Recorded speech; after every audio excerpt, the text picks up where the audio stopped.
when we What talk does that about mean to traditional you? Would you mind defining woke? Because it's come up a couple times, and I just want to make sure we're on the same page.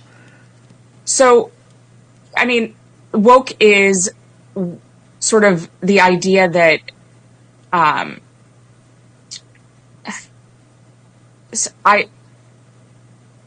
this is going to be one of those moments that goes viral. I mean, woke is something that's very hard to define, and we've spent an entire chapter defining it.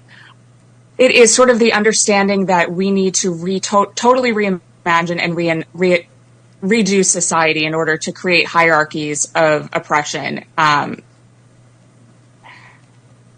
Sorry, it's hard to explain in a 15-second soundbite. Well, yeah, take your time.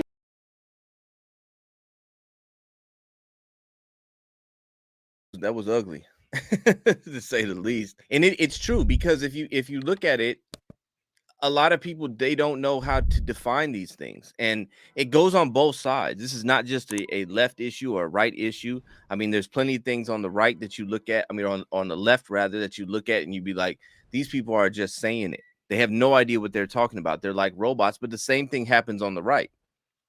They do that as well. They just go back and forth with these, throwing out these buzzwords that they know that are going to get them attention, the attention they want, mainly from their base. They're not really appealing to anybody else, but these are very, very hot topic, hot button words that they keep throwing out there, and woke is one of them. What is woke? The precursor to woke, right? The first phrase that people were using was conscious.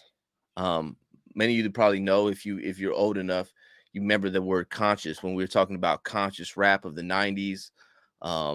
You had, X-Clan and, Public Enemy, Dead Prez, Paris, Immortal Technique. Those type of rappers were called conscious rappers, right? They were speaking on social issues. They were speaking on things that weren't like the mainstream hip hop was talking about, which was basically talking about what they've been talking about: violence, money, women, cars, etc., etc., etc. Right? So the conscious rappers were talking about social issues. They were talking about poverty. They were talking about drugs. They were talking about the government. They were talking about conspiracies. They were talking about racism. They were talking about all those different things, and those were seen as being conscious. And that's kind of where woke kind of originated from, is from the conscious movement, right? And I mean, there was even movies that were looked at. I mean, Boys in the Hood could have been seen as being conscious. What was the other one? Higher Learning was kind of a conscious movie. These were conscious type of a movement that it wasn't very big. It wasn't very popular. It stayed mostly on the underground. It was kind of a niche thing that if you didn't understand, I remember listening to Dead Prez, and nobody listened to Dead Prez, man. Nobody listened to Dead Prez. Bigger Than Hip Hop. They had Let's Get Free and all that, right? So it was like, that's kind of where the woke kind of came from. Conscious and woke, they're kind of synonyms. They mean pretty much the same thing, to be aware. But then it kind of evolved, right? And so let me kind of break down a little bit of what the conscious thing meant and what the woke kind of evolved to, right? So conscious, if you looked at things like I just said, take hip hop, because that's where it was kind of prevalent from, right?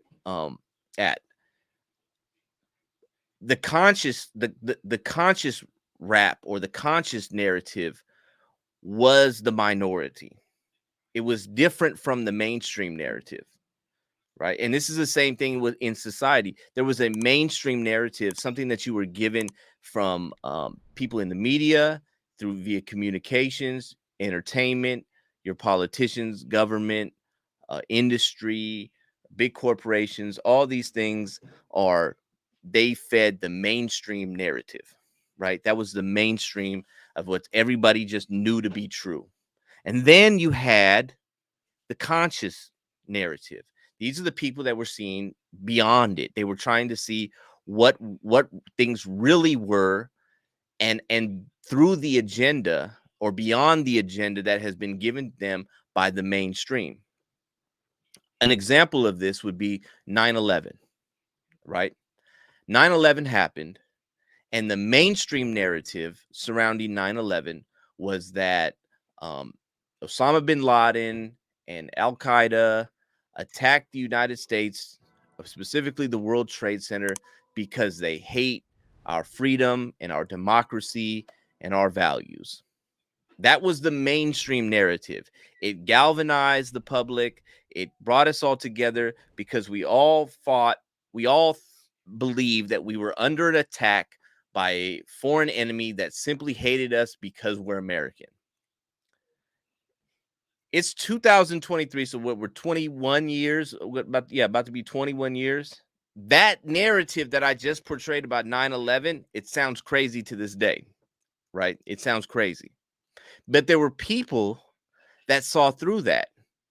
There were people that were able to say, wait a minute here. So just because they don't like that we vote for our presidents and our leaders and things like that, they wanted to attack us, that doesn't make any sense.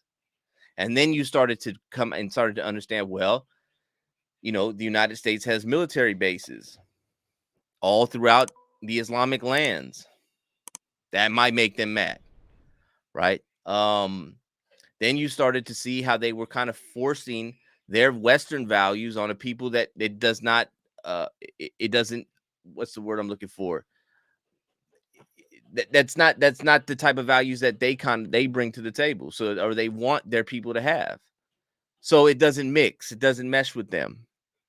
So there was something else going on. So people started to see, wait a minute, that's not what it is. It ain't had nothing to do with them. They don't like us or they hate us or something, like because we're free. I think there's more to it here. And that's kind of okay. So we call those people, they're more awake. They can see through the matrix. They can see through this, the facade that has been given us through the mainstream narrative. Right? So that's being woke.